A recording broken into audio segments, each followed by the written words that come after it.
a darles ya la bienvenida a los miembros del capítulo español del Club de Roma y del Instituto Hermes que nos acompañan y que se han perdido 7 minutos de un fragmento de la película Hair, la película de hace 10 años, que ilustraba un poco el debate que vamos a tener a continuación. Y se lo han perdido porque, aunque hemos querido comprar los derechos de emisión, como decía antes Enrique Goñi, pues no hemos sido capaces, no nos han proporcionado. En todo caso, el debate se puede seguir sin que alguien haya visto esos 7 minutos. En primer lugar, os doy la bienvenida a los que estáis aquí presencialmente y a los que participan online.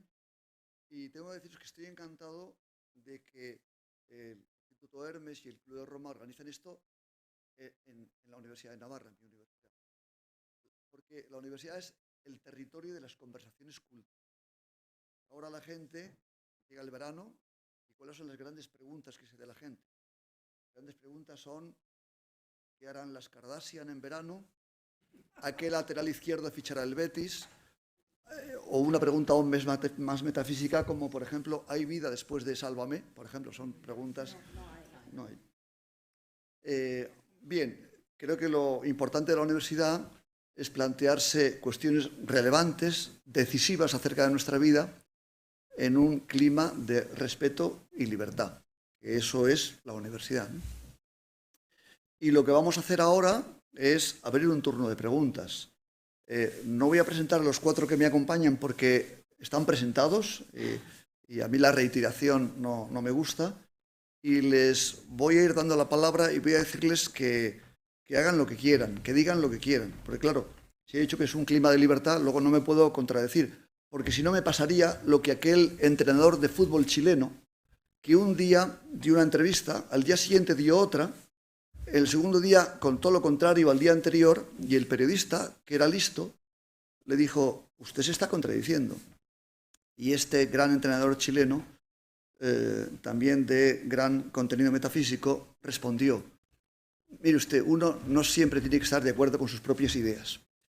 Bien, como yo de momento sí estoy de acuerdo con mis ideas, voy a mantenerlo de clima de respeto y libertad y voy a pedir a cada uno de los que me acompañan en la sala que digan lo que quieran. Primero va a ser un turno abierto, inteligencia artificial, cómo va a impactar la inteligencia artificial, ya está haciéndolo, pero cómo va a hacerlo en el futuro en nuestra profesión, en nuestras familias y las relaciones personales, en el sistema político, en las relaciones internacionales, en los conflictos bélicos, en lo que quieran. Ya les he dicho antes que la primera pregunta era abierta y luego ya habrá otras preguntas quizá más concretas.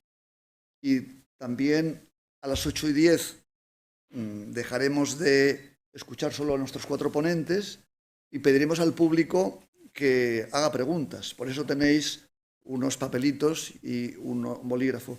Y ahí quien tomará el poder será Luis Aggi, que organizará y coordinará las preguntas. Bien, entonces vamos a empezar por los extremos. Y vamos a empezar con Alicia, con el extremo derecho en mi mesa. Alicia, lo que quieras. Le das ahí al aparato y... Esto es casi como decirle a ChatGPT, la inteligencia artificial, 2 puntos, ¿no? Y seguir, ¿no? Bueno, pues en primer lugar, muchísimas gracias por habernos traído hoy y por dejarme que participe en este evento. Me parece interesantísimo. Estuvimos hablando y estuvimos preparando este panel, entonces cada uno tenemos un ángulo, ¿no? Yo creo que la reflexión que yo me hago en estos momentos, cuando veo cosas como si vamos a tener otro ser pensante y la gran responsabilidad que le queremos conferir a la inteligencia artificial, yo siempre voy a los datos, ¿no? Al final mi background es de Internet de las cosas y entonces pues yo soy una persona sobre todo de datos. Y claro, la inteligencia artificial pues no es más que, como hay gente que la describe, pues como estadística muy avanzada, ¿no? ¿Qué significa eso? Pues que esto, pues simplificando por supuesto muchísimo algo tan complejo como el tema que nos ocupa, significa que la inteligencia artificial en estos momentos, al menos en estos momentos, es tan buena como los datos con los que la alimentemos. Y claro, cuando vemos ciertas aplicaciones de estos datos, pues la verdad es que las conclusiones no son muy halagüeñas, porque la inteligencia artificial en estos momentos no es más que un reflejo de la sociedad que tenemos.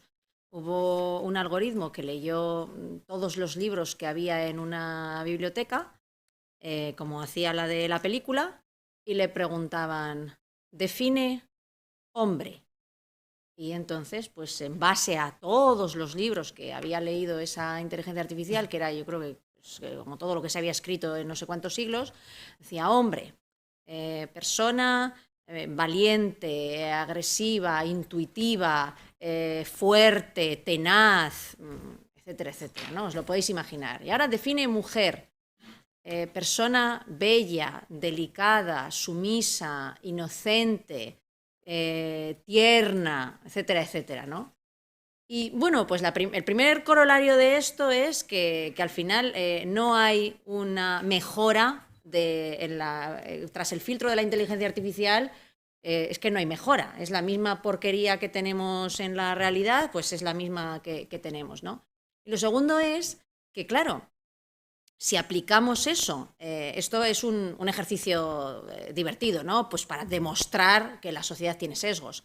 Pero si yo ahora utilizo esta inteligencia artificial para hacer un proceso de selección de mi empresa, yo no le digo necesariamente quiero un hombre o quiero una mujer, pero le digo quiero un director comercial, quiero una persona, un puesto de dirección comercial, quiero una persona que sea agresiva, que sea lanzada, etcétera, etcétera, pues automáticamente esa IA sin malicia me va a descartar todo tipo de candidatas, ¿no? Porque va a considerar que esto no es lo que encaja. También hemos visto cómo a nivel racial también no es que la IA tenga prejuicios, es simplemente que muchas veces los datos con los que se entrenan estos algoritmos de inteligencia artificial pues solamente responden a un determinado patrón. Y esto, pues que un sistema de clasificación de imágenes confunda a una persona con un primate, pues es ofensivo y es racista. Pero es que es sobre todo muy peligroso si eso es lo que piensa el algoritmo de inteligencia artificial que va a bordo de un coche autónomo, ¿vale? Y con esto termino, con lo de los coches autónomos, que a mí es un tema que siempre me ha interesado muchísimo, porque creo que hay un experimento que, si no que lo podéis hacer online, se llama The Moral Machine, y bueno, pues te hace diferentes preguntas, ¿no? Básicamente tú ves un guardarraíles, hay un tren que va gente, va a estrellarse y tú puedes darle al botón del guardarraíl, ¿vale? Pero es que ahí hay una persona que la estás viendo, ¿no? Y te hace diferentes preguntas. ¿Cambias las vías si estás viendo a la persona? Y si te das la vuelta, como hacen los conductores de drones de tal, y no ves a la persona que matas. Y si es una persona que es un enfermo crónico y total se va a morir igualmente, y aquí van todos jóvenes. Y si solamente es una persona, pero es que es tu hijo, ¿lo haces o no lo haces, no? Bueno, pues son un montón de preguntas puñeteras, ¿no? Por lo menos son puñeteras, que te dan para darle bastante a la cabeza. Y lo que al final eso refleja es que si nosotros no somos capaces de encontrar esas respuestas, ¿cómo vamos a delegarlas en un sistema de conducción autónoma, ¿no? O sea, eso de que el sistema va a elegir la mejor opción, tendrá que hacerlo en base a unos parámetros, ¿no? ¿Y qué parámetros, no? Eso nos va a obligar en algún momento a tener que imprimir nosotros y decidir qué vida o cuánta cantidad de vida de una determinada manera vale más que otra, ¿no? Nada más. Muchas gracias, Alicia. Vamos al otro extremo. Eduardo. Muchísimas gracias por la invitación, gracias por la introducción. Yo soy extremo izquierdo, tenía una zurda de oro, pero era gordito, entonces no la centraba bien. Entonces, nada, me tuve que dedicar a estudiar ingeniería aquí en Navarra. Y hace 12 años, yo soy ingeniero mecánico, estuve 13 años trabajando en la energía renovable, y hace 11 años, comenzamos una aventura empresarial en la cual una tarde un chico me vino, llevamos 6 meses con nuestra nueva aventura y nuestro primer empleado, que sigue siendo un empleado y muy brillante, de las mejores cabezas del mundo de inteligencia artificial, me dijo: Eduardo, quiero cogerme media jornada. Y yo, ¿qué te pasa? Tenía 22 años el chico. ¿Vas a tener un niño? Dicen, ¿vas a opositar? No, dice, quiero estudiar inteligencia artificial. Yo soy ingeniero mecánico, que tengo ese defecto, no sé nada de inteligencia artificial. Entonces le dije, bueno, pues muy bien, vamos a hacer que tengas media jornada, pero vamos a buscar alguna excusa dentro de la compañía donde utilicemos ese conocimiento para que tú no tengas que sacrificar ni tu tiempo ni tu salario, sino que vamos a ver de qué va eso la inteligencia artificial. Ese fue nuestro primer abordaje hace 11 años y fue un abordaje absolutamente erróneo. ¿Por qué? Porque si hubiéramos empezado a desarrollar ChatGPT, pues estaríamos hablando de otros términos, ¿no? Como bien decía Alicia, la inteligencia artificial, yo diría no es tal hoy, estamos hablando de inteligencia artificial, pues evidentemente en todo este mundo moderno siempre hay un hype, hay un punto de está muy de moda y tiene razón de serlo.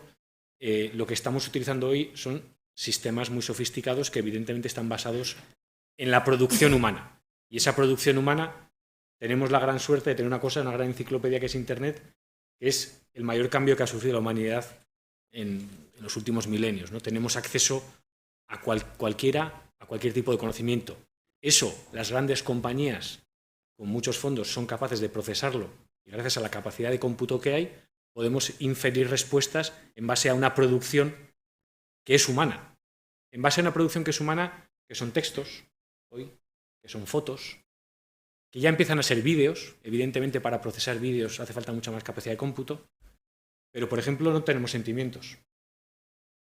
La máquina hoy no puede pensar. No tenemos forma y manera de sentir amor, de sentir odio, de sentir alegría, de sentir tristeza. O sea, las máquinas hoy no son capaces de sensar lo que es la esencia del ser humano. Por lo tanto, hasta que las máquinas no sean capaces de sensar lo que somos como esencia, como ser humano, eso no se podrá almacenar y no podremos enseñar a una máquina a ser un ser humano. Y esto es una afirmación que es mía personal, por lo tanto es absolutamente incorrecta, ¿vale? Pero es una tesis, digamos, que yo propongo en este debate. Hoy por hoy, la tecnología está todavía muy lejos de poder generar seres humanos o seres sintientes, como decía Enrique, ¿no? ¿Qué tenemos hoy? Pues tenemos una tecnología deslumbrante que ya es un tejido. Ya es un tejido y es un tejido que tenemos que aprovecharlo. Y como europeos y como españoles y en un sitio como el que estamos, que es la universidad, lo que tenemos que ver es cuál es el abordaje que queremos hacer como sociedad de esa tecnología. ¿Podemos hacer un abordaje desde la negación? Esto es muy peligroso, lo prohibimos para los europeos que no saben cómo manejarlo. En eso estamos hoy en Europa. O sea, hoy en Europa estamos en clara desventaja con cualquier otra parte del mundo, por ejemplo, porque no podemos utilizar los sistemas que Google pone a nuestra disposición. ¿Por qué? Porque hay una regulación en Europa que está diciendo, bueno, vamos a ver cómo protegemos a los europeos que no tienen capacidad de decisión. Entonces, ¿cuál es el abordaje que nosotros entendemos que debemos proponer? ¿Cuál tiene que ser el papel que nosotros como sociedad tenemos que tener? Nosotros consideramos que debemos ser protagonistas de ese cambio. O sea, en la inteligencia artificial, en ese camino hacia la inteligencia artificial y hacia esa singularidad, que hay un libro muy famoso que habla de la singularidad, en ese camino, ¿qué papel vamos a tener? ¿El de estar como espectadores, solo viendo lo que pasa por delante de nuestra puerta, intentando frenar un cohete? ¿O vamos a intentar nosotros construir también cohetes? ¿Vamos a comprender cómo funciona ese cohete? Y desde ese plano, y el plano europeo, que es fantástico desde el punto de vista de la ética y los derechos humanos, vamos a regular. Entonces, nuestro posicionamiento es decir, tenemos que regular desde el conocimiento, desde la tecnología y desde la formación. O sea, no podemos dejar pasar la oportunidad de formarnos en estas tecnologías. De ahí, luego podemos hablar de algunas iniciativas que hemos lanzado de qué tenemos que hacer para formar nuestras tecnologías, y tenemos que construir tecnologías hechas en Europa por gente que esté formada en la Universidad de Navarra, que esté formada en otras universidades, que esté formada en nuestro territorio, que creen riqueza y que creen compañías que usen ese tejido nuevo, esa nueva herramienta que es la inteligencia artificial que conocemos ahora, para desde ahí poder regular y poder entenderla mejor. Muchas gracias, Eduardo. Paloma. Voy a ponerme los tiempos, porque los tiempos cuentan, ¿no? Sí, sí. No se me vayan Tiempo a pasar. es oro. Tiempo es oro y estoy aquí dándole, siendo incapaz de detenerlo. Vamos, reiniciamos. Bueno, muchísimas gracias por este debate, la verdad, y además por ponerme Her, una de mis películas favoritas. Yo creo que quien no conozca al director, a Spike Jonze, pues le recomiendo vivamente que recurra a él. Tiene una película anterior que se llama Being John Malkovich, que es una verdadera locura de película. Es un personaje que vive dentro de la cabeza de John Malkovich, que es una entreplanta de un edificio, no digo más, pero solo a una persona como ella se le podía ocurrir algo tan aparentemente surrealista, en el año 2014, como que un ser solitario que además tiene problemas para mantener relaciones con las mujeres, porque es un rarito, que diríamos las madres, tiene problemas para mantener relaciones con las mujeres y, de hecho, por eso escribe cartas para otras personas. Y este ser rarito, de pronto, encuentra el amor en una inteligencia, en un ser digital. Y bueno, cuando vimos la película pensamos, bueno, qué bonito esto, qué lejano, cómo estamos de lejos de que esto ocurra. La verdad es que no es bonita, porque es una película que fundamentalmente habla sobre un sentimiento humano, que es el de la soledad, y sobre algo que es muy significativo en el ser humano también, que es la necesidad de afecto, y cómo interpretamos ese afecto en cualquier cosa. En lo que creemos que es la sonrisa de nuestro perro, aunque realmente lo que pasa es que tiene calor, vamos buscando siempre este afecto en los demás, y yo creo que cómo miramos a las inteligencias artificiales define mucho de lo que las inteligencias artificiales van a ser. Me gustaría, porque no tengo mucho tiempo, decir por qué estamos hoy en este debate. La inteligencia artificial se va usando desde hace años en diversos entornos industriales, en entornos bancarios, en el mercado continuo de la bolsa. Es decir, en realidad, si hay que echarle la culpa a alguien de que tengamos una inteligencia artificial como GPT-4 o como cualquiera de las generativas, la culpa la tiene Steve Jobs. Hay que empezar a buscar culpables de las cosas. Porque Steve Jobs en 2007 presentó una cosa que se llama iPhone, que permite la recogida masiva de datos en tiempo real de todos nosotros. A partir de ahí se generaron teléfonos inteligentes que permitieron una cosa que hasta entonces no había sido posible desde los años 50, porque buena parte de los algoritmos de inteligencia artificial que usamos son de los años 50. Es decir, no hemos inventado grandes cosas, por supuesto que se han inventado algoritmos posteriores, pero la matemática que está detrás de la inteligencia artificial es del siglo XX, es de mediados del siglo XX. ¿Qué nos faltaba para que eso pudiera llegar a ninguna parte? Datos a cascoporro, infinidad de datos. Un número de datos tan brutales que si los hubiéramos creado de propósito no hubiéramos tenido máquinas suficientes para generarlos con la necesidad que teníamos. Pero ya estábamos todos nosotros, 22 millones de usuarios en España de teléfonos móviles, moviéndonos y generando cada segundo, nanosegundo de nuestro tiempo un dato específico sobre qué pensamos, dónde estamos, qué comemos, a quién queremos, cerca de quién estamos. Y todos esos datos han servido para entrenar a unas inteligencias artificiales que de pronto juegan al Go, de pronto son capaces de analizar tumores y de dar diagnósticos, de pronto son capaces de predecir si dentro de 6 meses me voy a comprar un bolso rojo, de predecir si un determinado cliente va a dejar de pagar un determinado crédito, aunque jamás haya dejado de pagar ninguno, aunque sea una persona estable y que sea un cliente fantástico. Todo eso ya está ahí. El microtargeting que hacen las redes sociales, el filtro burbujas de solo enseñarnos lo que queremos ver, eso ya existe, ya se hace. Esas son inteligencias artificiales en funcionamiento. ¿Qué ocurre? ¿Por qué estamos hoy aquí reunidos? Que parezca un poco misal en este momento, pero estamos realmente reunidos aquí porque se ha producido un salto exponencial que para mí es interesante de decir. Nos estamos encontrando con una inteligencia artificial no confinado a un negocio, no con un modelo de éxito específico. Todas las inteligencias artificiales se basan en un modelo de éxito específico. Quiero tener los mejores clientes, quiero tener clientes que paguen, quiero tener clientes que no enfermen, quiero saber cuánto cobrar de prima. Ese es el objetivo de este tipo de inteligencias artificiales. Sin embargo, nos encontramos con una inteligencia artificial que habla.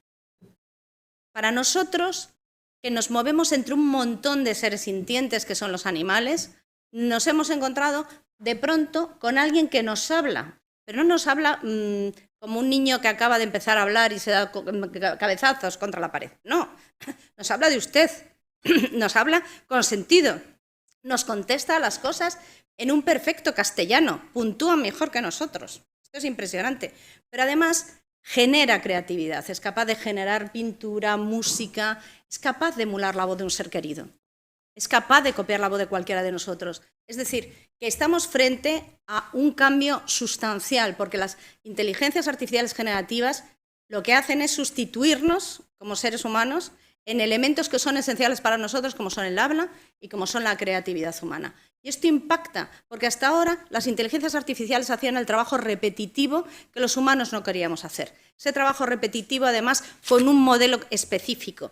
No esperábamos que el trabajo creativo, que nos lo queríamos guardar para nosotros, ese 5% que dicen que nos iban a quedar los abogados después de que las inteligencias artificiales llegaran, es que resulta que también se lo va a quedar.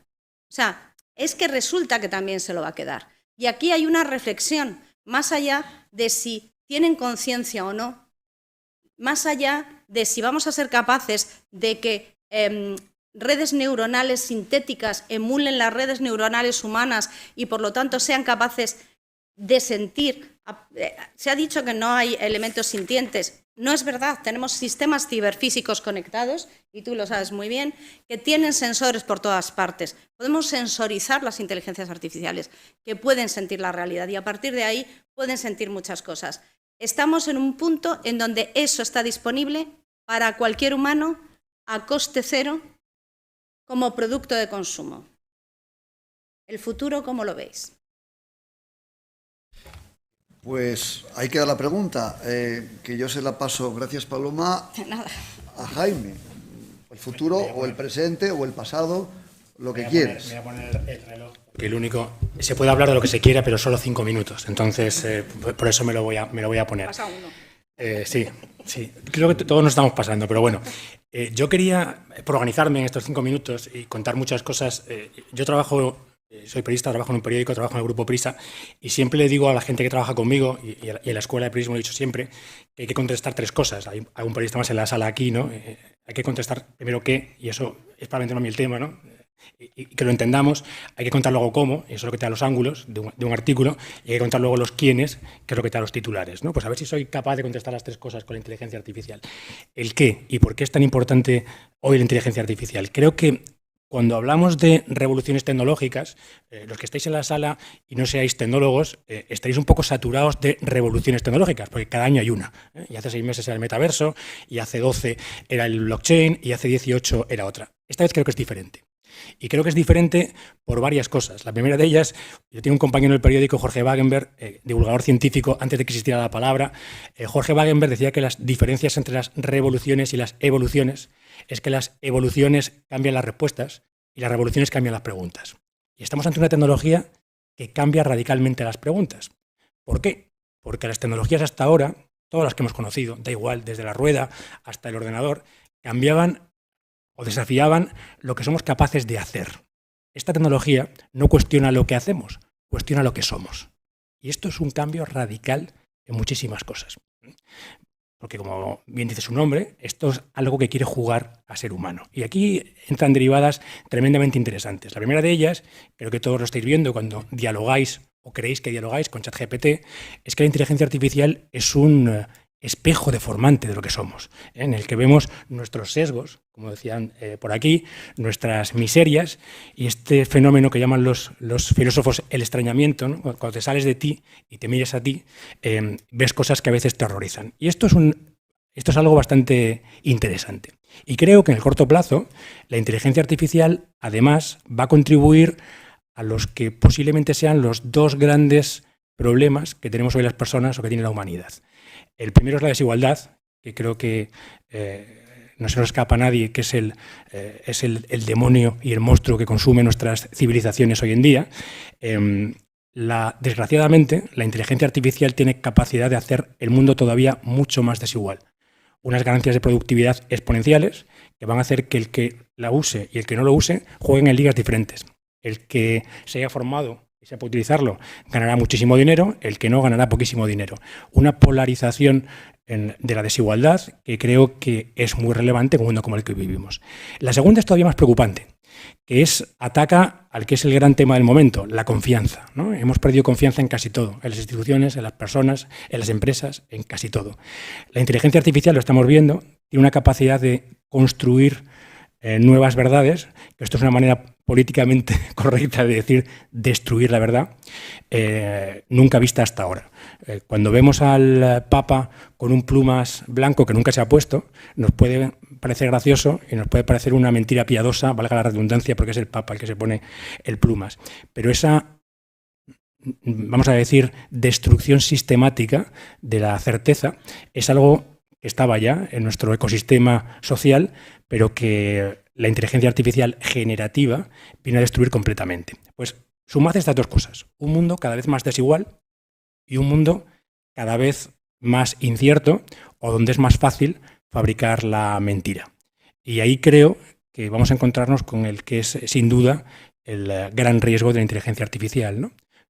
Cómo crea un entorno incierto y desigual, que es el terreno abonado pues para todo lo que estamos viendo, ¿no? Para los nuevos fascismos, para los nuevos extremismos, para los nuevos populismos.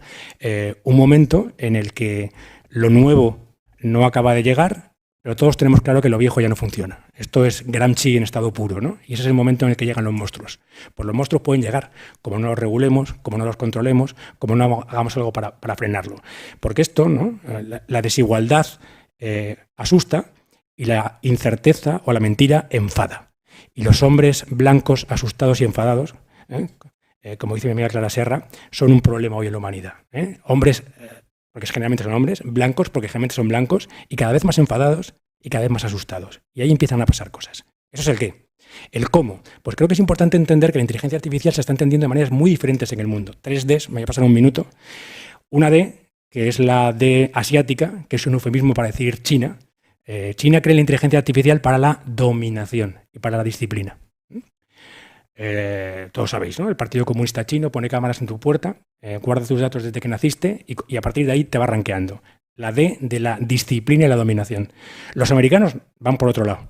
Los americanos, su D es darwinismo. Sálvese quien pueda. Cuanto más dinero ganen, mejor. Coge el dinero y corre. Esto va de ganar dinero. Lo demás le da igual a todos.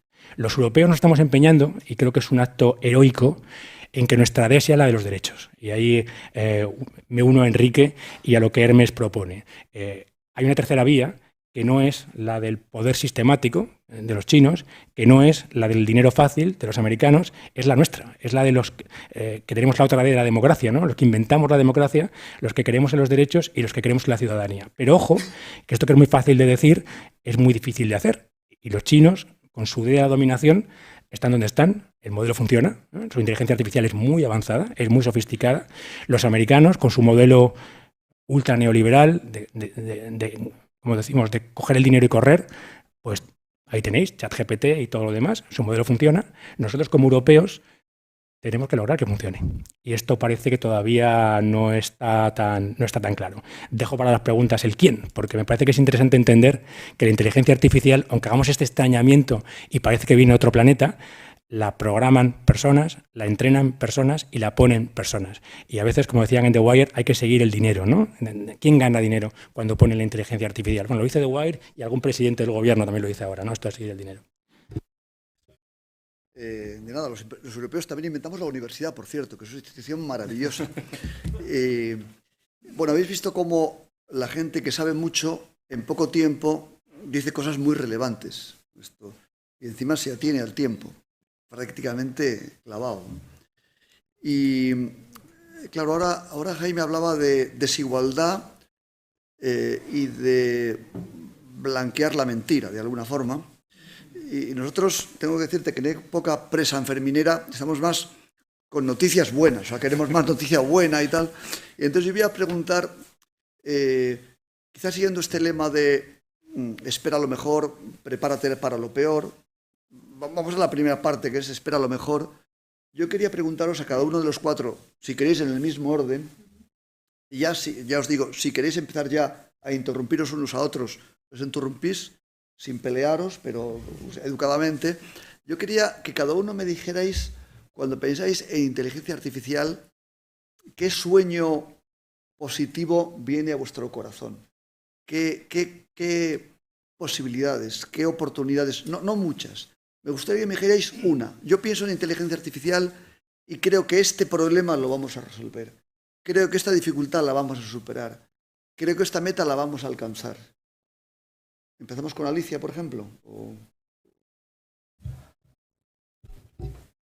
Bueno, pues yo creo que en términos generales, el poder procesar y sintetizar la cantidad de datos que pueden digerir las inteligencias artificiales en sí es una oportunidad bestial para digerir conocimiento. Pero yo creo que esa es la cuestión, ¿no? El digerir conocimiento para ser nosotros los que saquemos las conclusiones. Creo que es ese límite. ¿Por qué digo esto, no? Pues ¿en qué estamos viendo ejemplos de aplicación de inteligencia artificial? Pues, por ejemplo, en la lucha contra el cambio climático se están pudiendo simular, gracias a algoritmos de inteligencia artificial, y Libelium trabaja, por ejemplo, en este sentido, en cómo predecir y cómo intentar evitar que la contaminación evolucione en una determinada área, ¿no? Hay modelos de inteligencia artificial que te permiten modelar el nivel de contaminación que hay en una ciudad y tú ves en un momento dado una mancha. Esta es la mancha de contaminación que tenemos, ¿vale? Foto fija. Y en base al nivel de tráfico que tenemos, en base al viento que está soplando, a las condiciones atmosféricas que tenemos en estos momentos, bla, bla, bla, mañana esta va a ser la mancha que vamos a tener de contaminación, ¿vale? Pero hay alternativas. Si ahora en estos momentos hacemos una restricción de tráfico de X horas, si aplicamos esta otra serie de batería de medidas, tenemos todavía la capacidad de reducir esta contaminación, ¿no? Esa capacidad de simular montones de escenarios en un momento dado nos puede permitir tomar no solamente mejores decisiones con respecto a cómo preservar nuestro planeta, sino también hacerlas más convenientes para nuestros ciudadanos, ¿no? Y hablo de conveniencia en el sentido de que no se trata de que te avisen in situ, mañana no cojas el coche, ¿no? Y dices, bueno, pues lo que sea por el planeta, pero maldita la gracia que me hace que me lo digas ahora, ¿no? Porque tengo una vida que no es fácil que yo reorganice de aquí a mañana. Pero ¿y si te lo dijeran con 3 días? Porque eso se puede prever. ¿Y si te lo dijeran con una semana? Sería mucho más conveniente y sería muchísimo más llevable, ¿no? Entonces, yo creo que esa es la mejor parte que tenemos, siempre y cuando las decisiones las acabamos tomando nosotros. Bueno, yo abordaría dos. Una, un problema que se ha destacado, lo ha destacado Alicia, y hemos hablado de, y lo has destacado tú también, cuando estábamos hablando de que cualquier inteligencia artificial nos puede impersonar, ¿no?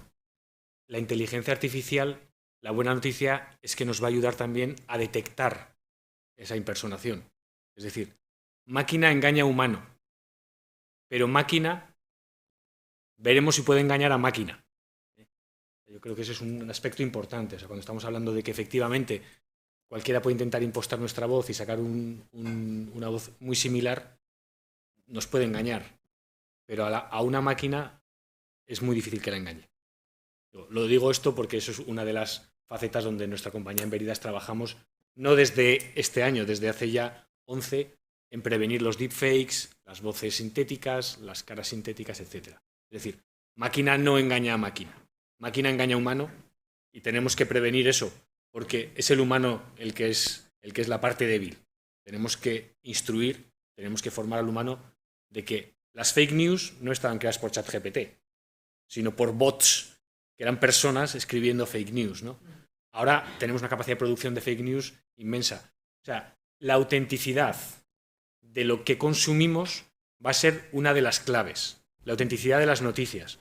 El periodismo tiene que buscar, se va a prestigiar la profesión periodística, porque necesitamos saber que las fuentes son originales, que esto no es algo generado sintéticamente. Vamos a tener que buscar sellos de que esa imagen tan bonita viene un sello marcado que es generado por inteligencia artificial. Y las grandes compañías, Google ya lo ha dicho, que se va a marcar la generación sintética.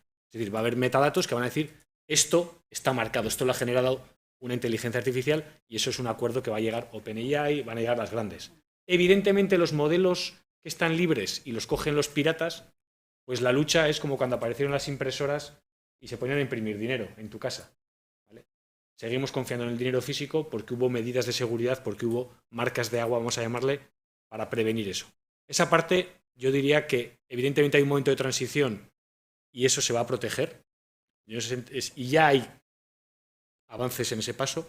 Y el segundo punto, y yo diría que la buenísima noticia, que es la que siempre lanzamos nosotros respecto a la inteligencia artificial, es que en la historia de la humanidad normalmente para producir progreso humano hace falta inversión en capital, siempre. Infraestructura, carreteras, sistemas eléctricos, universidades, inversión en capital. Tenemos ahora una tecnología que es un tejido que puede afectar absolutamente a todas, que es la inteligencia artificial, que no es otra cosa que software. Y resulta que en toda la historia de la humanidad no ha sucedido nunca que una persona con un cerebro y formada pueda producir riqueza, pueda crear algo de valor. Siempre ha hecho falta una inversión en capital. Siempre. Porque si no, no había forma de construir una sociedad. Entonces, ¿a dónde quiero llegar de nuevo? A que la inteligencia artificial nos pone encima de la mesa una fuerza transformadora de la sociedad que es, con formación, con una cabeza y un ordenador, que hoy no vale dinero, podemos generar que personas en sitios desfavorecidos puedan subirse al carro de la inteligencia artificial. Yo creo que esa es la gran oportunidad que la inteligencia artificial en general tiene, que el software en particular tiene, que es la de crear riqueza desde simplemente el conocimiento y la formación, sin inversión monstruosa en capital, que ha sido el signo de la humanidad desde que se conoció.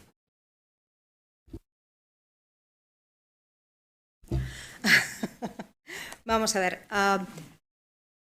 Me gustaría ser concreta porque es que, mira, te cuento, yo me encanta la tecnología, no soy una ludita, aunque a veces lo del papel de plata en la cabeza también te digo que me lo pongo, pero creo que el tecnooptimismo, que es muy típico de sobre todo de mis amigos ingenieros, viene acompañado de una cosa que me parece siempre fascinante, que es hablarte de los usos benevolentes de la tecnología.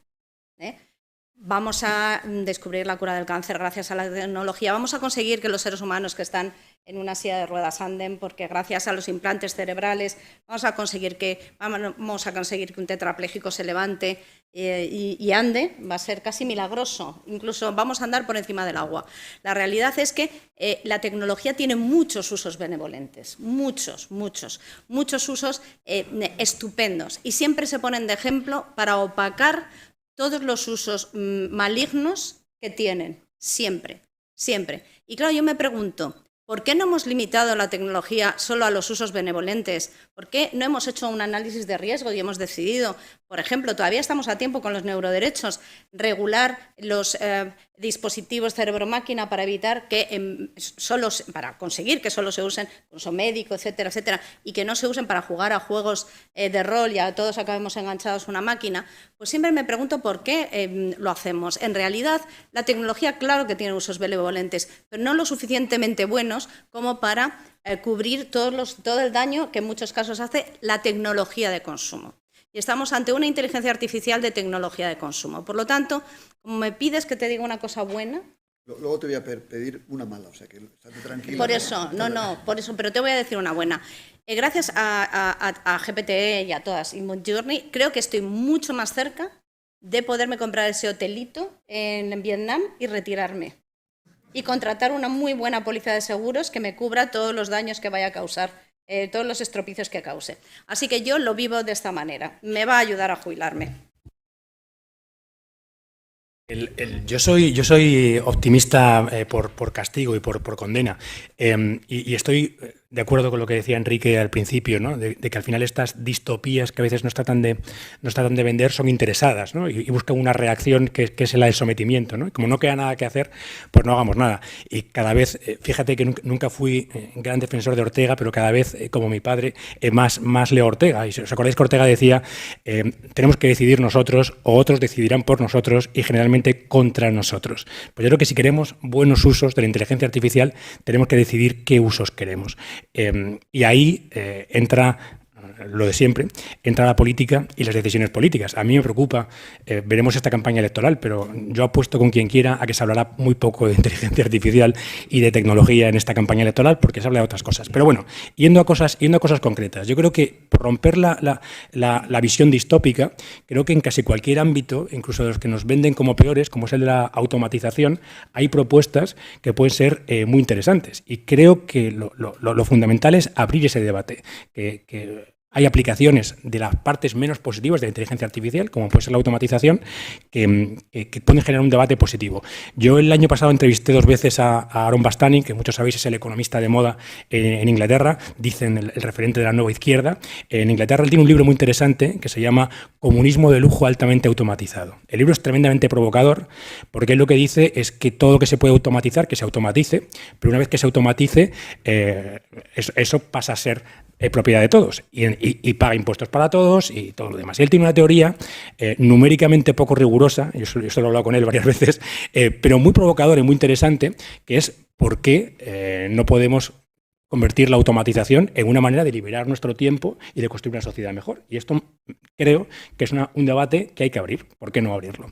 Esto desde lo macro. Y desde lo micro, creo que la automatización está haciendo cosas tremendamente interesantes y poderosas en eso que llaman los americanos el empleado aumentado, ¿no? o el humano aumentado. Me gusta mucho el producto nuevo de inteligencia artificial de Microsoft, se llama Copilot. Me encanta el nombre, ¿no? Copiloto, ¿no? Es una inteligencia artificial que te ayuda a ti a hacer más cosas. Yo el año pasado ya, mi amiga María Arnal, que muchos conoceréis, es música, cantante, creadora y tal.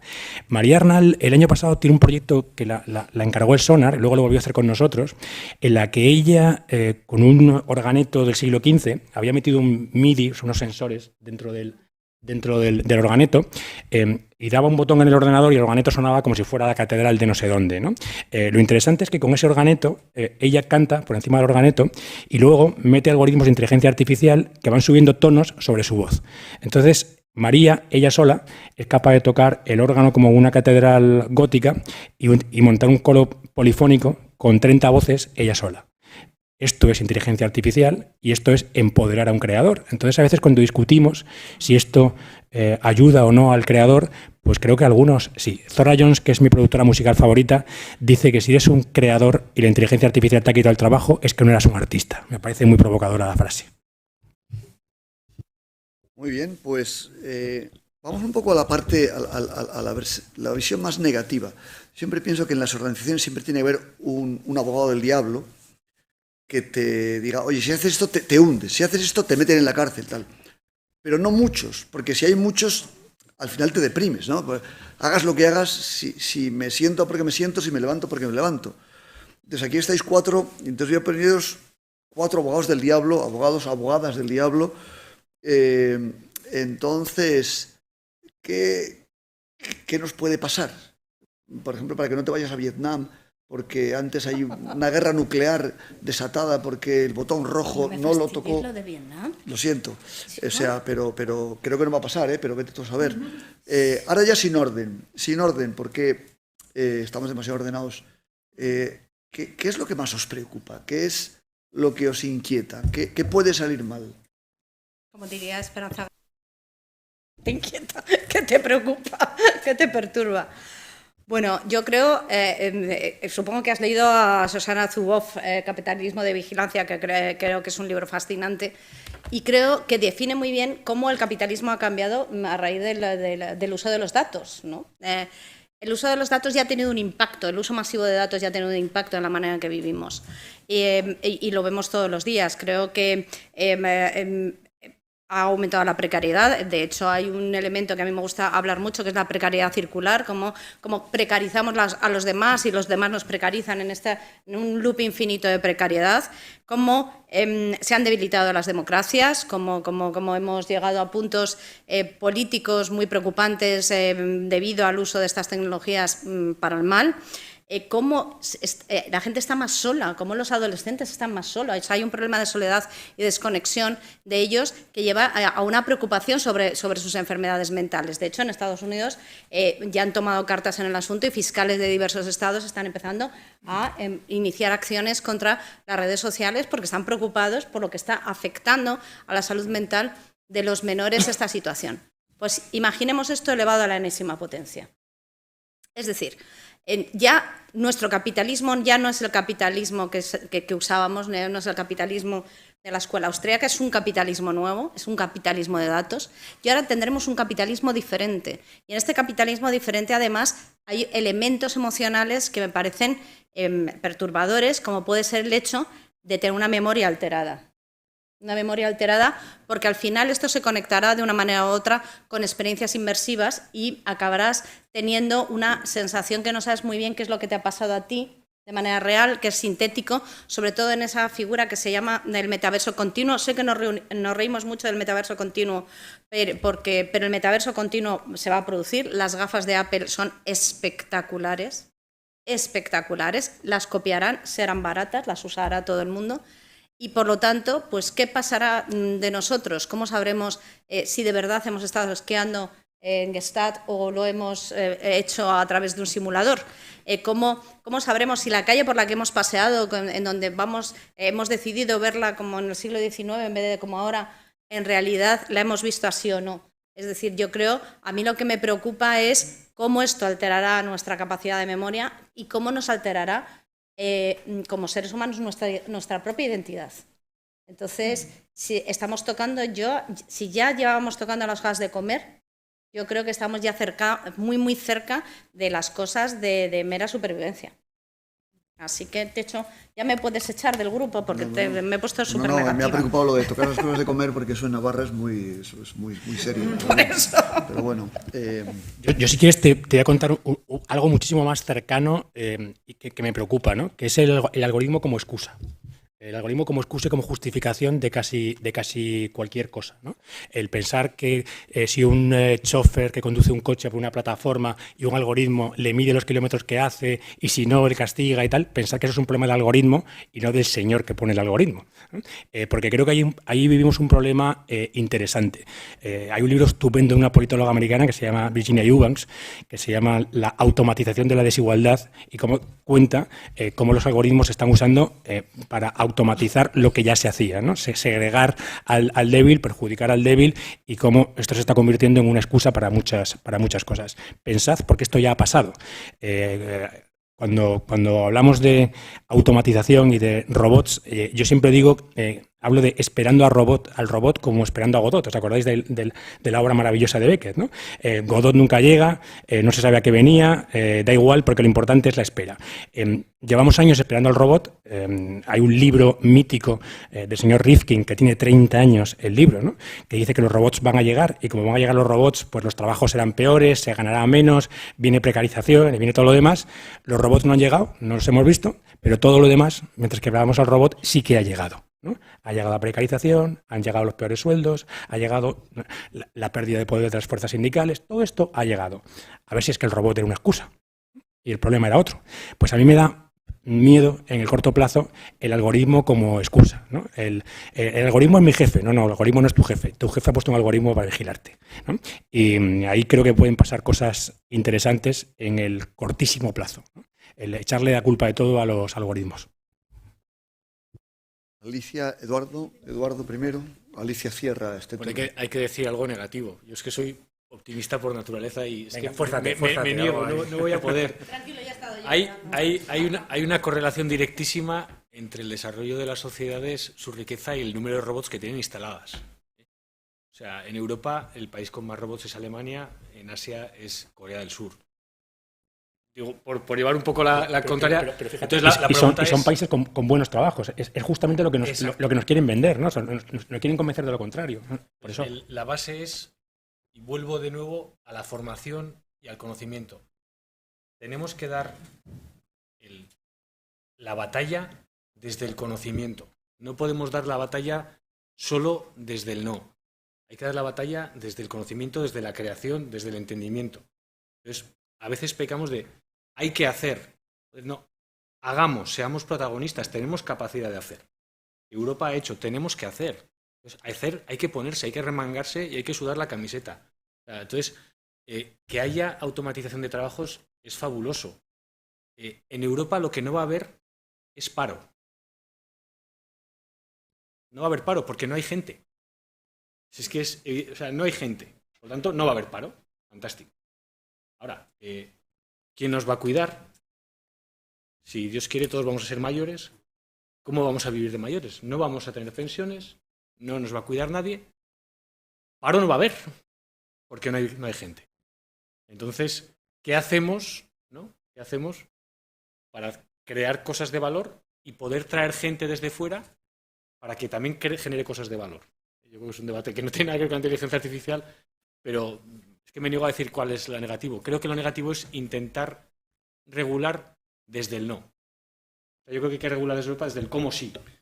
Lo negativo es ponerse negativos, ¿no? Sería, ¿no? Y luego hay que sudar la camiseta, pero nos tienen que readmitir en Europa. Esto algunos no entienden, pero no importa. Alicia, la última, y después le damos el poder a Luisa. Vale.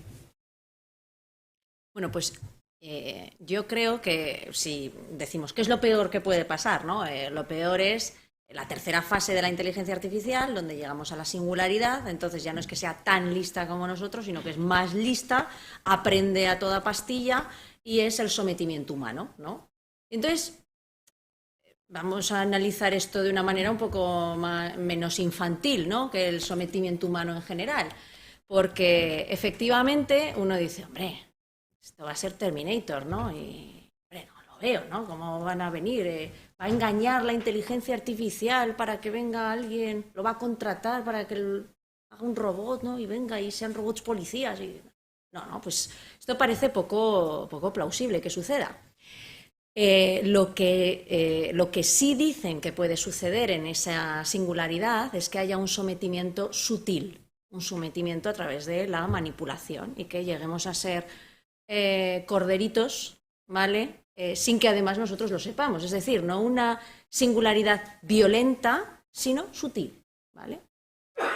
Entonces, la mala noticia es que eso ya está aquí. Entonces, esa singularidad que tanto miedo tenemos y de la que estamos hablando, ya está sucediendo. Y lo ha comentado Paloma en su primera intervención. Tenemos filtros burbuja en nuestras redes sociales que no es que se utilicen para manipularnos, es peor, es que nos estamos automanipulando nosotros mismos. Si somos tierraplanistas, ¿vale?, por ejemplo, pues lo normal es que uno sea todavía más tierraplanista, que cuanto más investigue en Internet, más se afiance en esa idea, ¿vale? Esto se adereza con, pues hemos visto que se ha aderezado con potencias extranjeras, pues cuando Rusia empezó a fabricar montones y montones de piezas de información para desestabilizar a Estados Unidos en su proceso electoral. Eso era un medio, realmente había un colaborador necesario, que éramos nosotros. Entonces, yo quiero concluir, no quiero concluir este bombazo de que realmente esta singularidad, que es el peor de nuestros miedos, en realidad ya está aquí, sin abordar también la buena noticia, ¿no? Y yo, por supuesto, soy una liberal convencidísima y aún así creo firmemente que necesitamos regulación en estos campos. O sea, lo digo pues porque puede ser difícil de pensar, ¿no? Pero aún yo, que soy súper liberal, pienso que es necesaria que haya una regulación en este aspecto. Pero a mí me gusta abordar las cosas siempre desde la responsabilidad individual. Entonces, si sabemos que nos estamos automanipulando porque permitimos que los algoritmos de las redes sociales o de nuestros buscadores decidan qué vemos nosotros y en qué orden, pues no lo hagáis, ¿no? Pero ¿y si eres adicta? ¿Y si te han enganchado el soma? Bueno, pues si te han enganchado, entonces lo mismo que tenemos, esto es un ejemplo muy bueno, ¿no? Las drogas. No, pero vamos a ver, los problemas con las drogas no se solucionan solo vía legislativa, ¿vale? Las drogas, el consumo de drogas no está permitido en la vía pública, no está permitido su comercialización, está permitido determinados consumos con fines médicos, pero aún así eso no sirve para evitar que haya gente adicta, por desgracia, ¿no? ¿Qué hace falta? Pues una mayor educación y una mayor concienciación de la sociedad. Los coches, como fuente de tecnología, ¿cuántos millones de personas han matado los coches? Y no hemos dicho, esto hay que quitarlo porque mata a personas, ¿no? Y tampoco hemos dicho, la regulación es la base, la solución a todo. Tenemos un código de seguridad vial y ya es suficiente, ¿no? Hemos necesitado otra serie de cosas, ¿no? Pero la responsabilidad individual, si eres adicto y no eres capaz de dejar de ser adicto, es poner un peso en el consumidor final que a lo mejor no es capaz de soportar. Y por lo tanto, a lo mejor tiene que ser el Estado, a través de las regulaciones y el control de las entidades, el que consiga que esos elementos que hacen que la gente sea adicta desaparezcan. No te digo que la tecnología desaparezca, sino que los elementos de adicción que se le ponen de propósito, como se pone de propósito determinados productos en la comida que se consideran que no son adecuados, se retiren. Es decir, yo creo que no puedes pedir a un consumidor individual que no entiende la tecnología, que no la comprende y que además es adicto, que se desenganche solo y que sea responsable individualmente. Yo creo que hay una obligación, que tenemos una obligación como yo creo sociedad. que no puedes democratizar la culpa, ¿no? Yo creo Claro. que estas redes y estos productos que hablamos han sido diseñados para ser adictivos. Han sido diseñados para la adicción. Nosotros tenemos una obligación como sociedad de proteger a los menores en primer término, pero a toda la sociedad en su conjunto, frente a estos elementos adictivos que lo único que hacen es, igual que el azúcar en determinados productos, en determinadas hamburguesas, de determinados sitios, lo que hacen es hacerte adicto para que vuelvas. Por lo tanto, la regulación está ahí, creo que debe de enfocarse así, y que creo que cualquiera que me saque la carta de la innovación ahí se está equivocando, porque eso no es innovar. Eso es simplemente generar un mundo de adictos. Y una vez que quitemos esa adicción, una vez que las condiciones legales se puedan leer, no las aceptemos porque el 99,9% de la gente no las lee. Una vez que de verdad las entidades hagan todo lo posible para que el usuario final entienda, comprenda los riesgos del uso de esa tecnología, entonces podremos empezar a hablar de la responsabilidad individual. Mientras tanto, como sociedad... Paloma, ¿sabes a mí lo que me Yo a mis preocupa? hijas mis mis hijas tienen 5 y 8 María. años, no tienen móvil todavía, pero yo ya les he obligado a escuchar la lectura de los términos y condiciones de TikTok. Entonces, yo sé que, yo no digo que por supuesto, digamos que a partir de ahora, oye, mira, cada uno que se busque la vida, pero empecemos por foros donde hay un mínimo de conciencia. Hoy en Pamplona, pues, ¿cuántas personas viven en Pamplona? 150.000 personas, ¿no? Más, sube. 250 me han dicho con la comarca de Pamplona, ¿no? Bueno, pues aquí estamos unas cuantas. Pues vosotros no tenéis excusa para no intentar hacer determinadas cosas. Entonces, mientras llega y no llega la regulación, lo que tampoco podemos hacer es confiar en que va a llegar la regulación cuando la necesitemos. Entonces, creo que todos, las personas que mínimamente somos conscientes de lo que está sucediendo, tenemos la obligación absoluta de intentar ser agentes de cambio para empezar en nuestros entornos.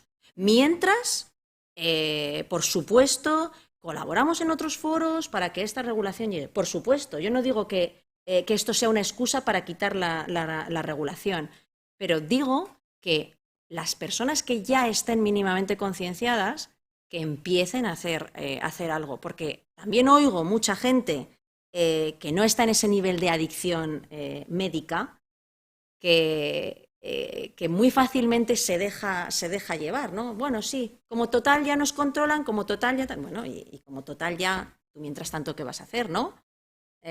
Si alguien te está pegando en la calle, te Alicia, dejas el último pegar. esfuerzo regulatorio de Europa en materia de datos ha sido aceptar las cookies. Digo, Oye, como que reflexión ha sido la gran de contribución cómo en podemos, regulación de europea, qué sí. tenemos. Yo cómo voy a tenemos que pediros a abordar. todos que miréis a la izquierda, y este no es un mensaje político, creedme, es que a la izquierda está Luisa en el atril. Está nuestro faro. A la izquierda está Luisa en el atril, y entonces vamos a darle el poder regulador a Luisa. Muchas gracias. Tenemos un público ordenadísimo y hay 3 grandes bloques de temas para resolver. Uno tiene que ver con la educación. De hecho, hay una pregunta para el moderador también, pero bueno, lo primero que dicen es ¿qué futuro tiene por delante el sistema educativo convencional ante el reto de la IA? Porque dice, y Jaime ha hablado de la desigualdad en la IA, ¿la falta de educación o formación puede hacer más vulnerables a unos frente a otros? Visto el uso actual de la tecnología, me parece un problema irresoluble. Educación e inteligencia artificial. Yo creo que Jaime Alfonso. es un temazo, ¿no? Jaime, os voy a pedir a todos brevedad máxima. Venga, como tenemos que contestar a los dos, contesta tú primero, venga. Te dejo a ti. Te voy a dar ejemplo de brevedad máxima. Venga. ¿Qué vais a hacer en la universidad para evitar que os hagan el trabajo GPT? Pero si está bien que lo hagan. Esa es otra pregunta, pero como no eres del público no te voy a contestar, sino te voy a contestar en el aperitivo, porque es muy interesante, pero un poco larga. Educación, esencial. Y debate como este, esencial. Esencial pensar. La gente se equivoca básicamente porque no reflexiona. Toma decisiones sin reflexionar. Hay que hacer debates para pensar. Escuchar y pensar. He sido breve, ¿eh? Pues justamente lo mismo. Nosotros teníamos un tema largo, hace 3 semanas que hicimos, que es la vuelta a Sócrates con la inteligencia artificial.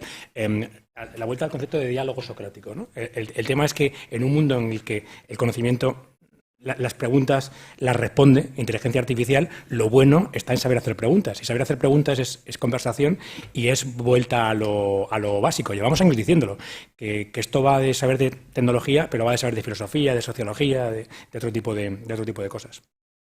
Gracias. Jaime pregunta si el desarrollo de la IA preregulación es demasiado tarde, si estamos llegando tarde a la regulación de la inteligencia artificial. La regulación siempre llega tarde a todo por definición, ¿no? Por cómo está pensada, ¿no? Se regulan las cosas cuando ocurren, ¿no? Regular ciencia ficción es complicado. Yo defiendo la regulación.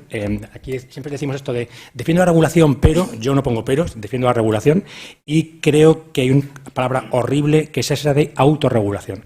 Antes se ha hablado aquí de las drogas. Yo no sé cuántos permitiríamos que las normativas de drogas las hiciera Escobar, ¿no? Pues no. Y sin embargo permites que las redes sociales las autorregule Zuckerberg. Es absurdo, ¿no? Es bastante estúpido. Podemos seguir con las drogas porque el ejemplo del Soma me gusta mucho, ¿eh? El ejemplo del Soma... Soma. Paloma. Bueno, yo creo que parece que el derecho es una cosa aburridísima, yo lo comprendo porque tenemos que estudiar unos tochos enormes, pero en realidad el derecho no es ni más ni menos que un elemento de civilización que nos permite convivir como sociedad y, por lo tanto, cualquier elemento debe de ser regulado y debe formar parte de esa regulación que nos permite convivir. Así que, por supuesto, estoy a favor de la regulación. No creo en este caso que hayamos llegado tarde. En realidad, el Reglamento de Inteligencia Artificial Europeo iba muy por delante de muchas regulaciones. Lo que pasa es que ha estallado los sistemas generativos y se han incluido en el último texto del Parlamento. Por lo tanto, yo creo, y el otro día un informe de Stanford muy interesante, que han hecho una comparativa de los 47 requerimientos para este tipo de inteligencias artificiales que deben de cumplir y la mitad todos ellos cumplen solo una media de 25 sobre 45. Es decir, van a tener que cumplir, lo saben, y eso ha ralentizado el uso de GPT en Europa. Y es una buena noticia. Tarde y antes que los demás, ¿eh? Es compatible. Ya, bueno, pero que tampoco estamos para regular situaciones transitorias. José María Esteban, es que tienes muchas preguntas, entonces voy a hacer una tuya, pero mirad al señor ahí que ha hecho el gesto, tiene más preguntas, así que os podéis dirigir si queréis, porque tenía un montón. Pero bueno, voy a recoger una que creo que da juego también, que dice que ¿por qué los cofundadores de OpenAI, Sam Altman, ahora de repente proponen que sean los estados los que regulen la inteligencia artificial que ellos han creado, ¿no? Crean un monstruo y nos piden a los demás que lo solucionemos. ¿Qué hay detrás de las declaraciones que son las que la gente, ¿no?, atribuye diciendo qué bien, ¿no? Ahora han creado una cosa y piden que la controlemos? ¿Qué hay ahí detrás? Y yo creo que esto todos queréis hablar, por eso lo he dicho. Yo es que está feo, pero es que me hizo una tribuna en El País sobre eso. Entonces, quiero decir cuál es mi teoría al respecto. La teoría es, tiene narices que hagan una declaración de 22 palabras en donde nos dicen que la inteligencia artificial es tan peligrosa como la potencia nuclear y las pandemias. Y se queden tan anchos, señores, si ustedes creen eso, apaguen el cacharro, que es lo que hay que decirles, ¿no? Entonces, mi teoría es la siguiente. Como estamos en un ciclo, el ciclo de la tecnología ha pasado por un ciclo expansivo, no regulatorio. Haz lo que te dé la gana, que no te voy a regular. Crece, crece, crece, innova, crece. Estamos ahora en un ciclo regulatorio. En ciclos regulatorios, y ojalá Altman hubiera pillado en los años 2000 porque hubiera hecho lo que le hubiera dado la gana, ahora estamos en ciclo regulatorio. ¿Cuál es la única manera de poder hacer lo que le da la gana? Utilizar lo que llama Naomi Klein la doctrina del shock. Te pego un susto horroroso diciendo que vais a morir porque esto os va a matar y mientras estáis temblando las piernas yo voy haciendo lo que me va dando la gana. Y eso es lo que pretende hacer Altman y eso es lo que ha hecho en esta vuelta que se ha hecho, en estos bolos que se ha hecho por Europa. Lo que pasa es que no le va a salir bien la cosa. Alicia.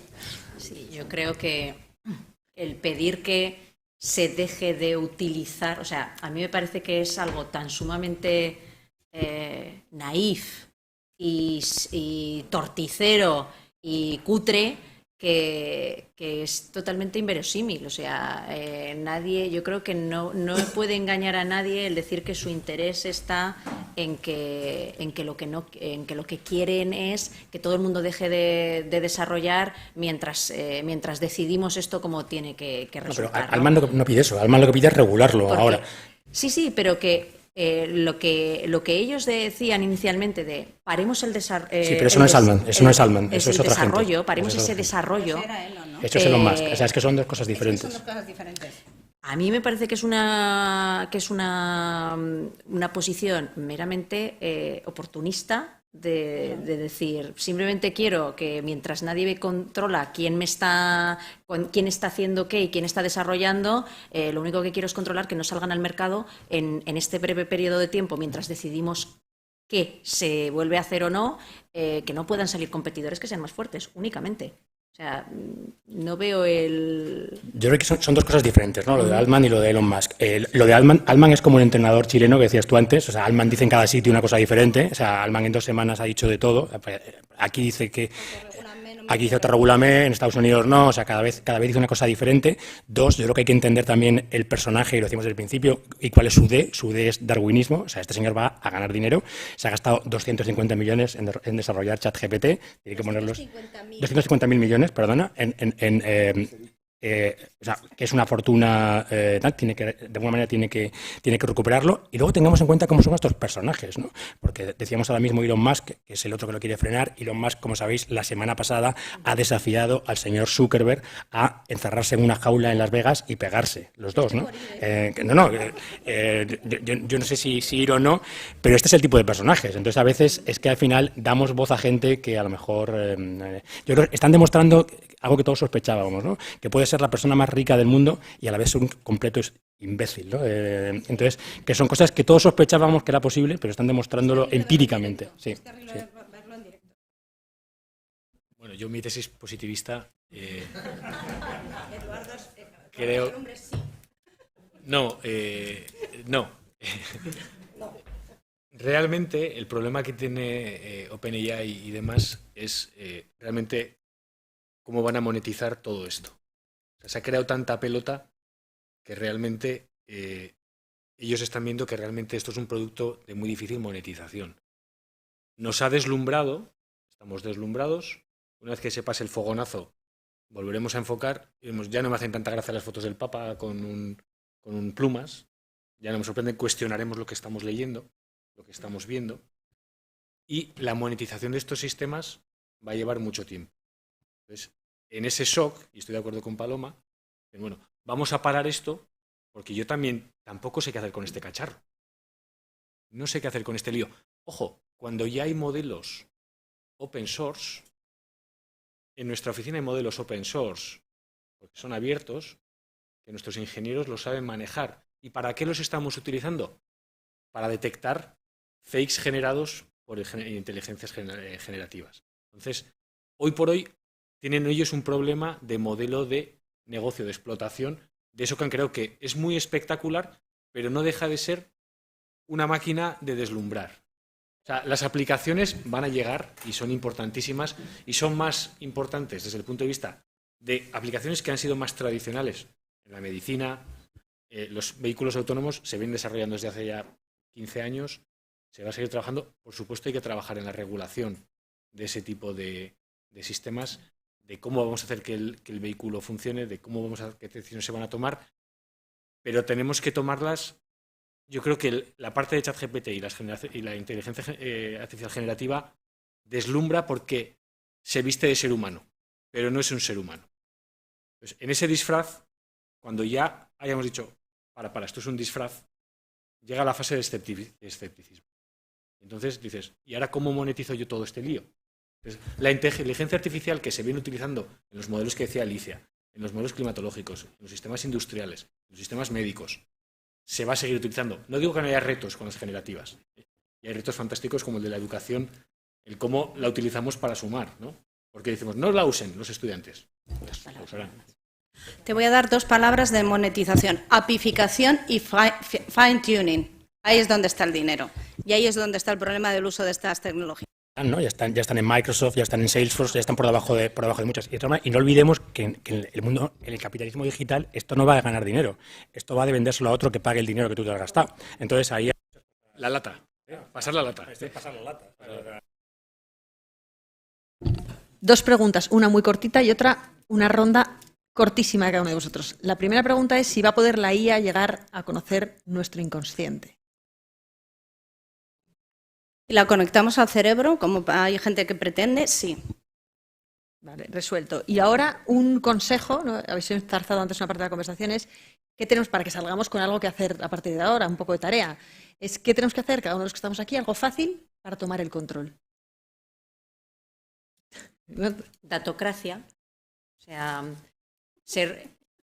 Sí, en una era en la que cada vez nos estamos permitiendo manipular y nos estamos permitiendo que nos targeticen y nos parametricen todo lo que estamos viendo, pues tenemos que ser más exigentes que nunca con los datos que estamos viendo.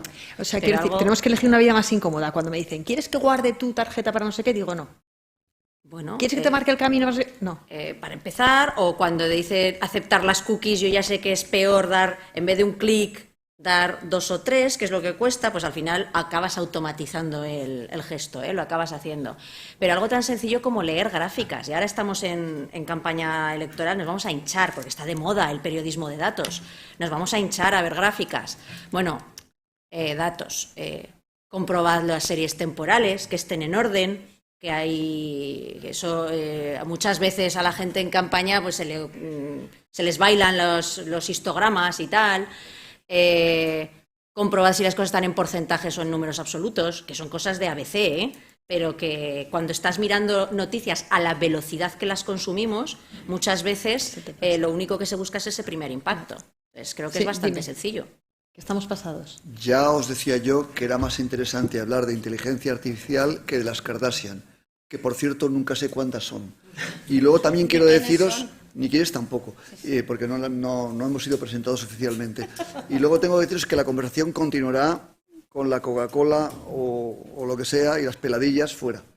Pero creo que clausura Enrique, ¿no?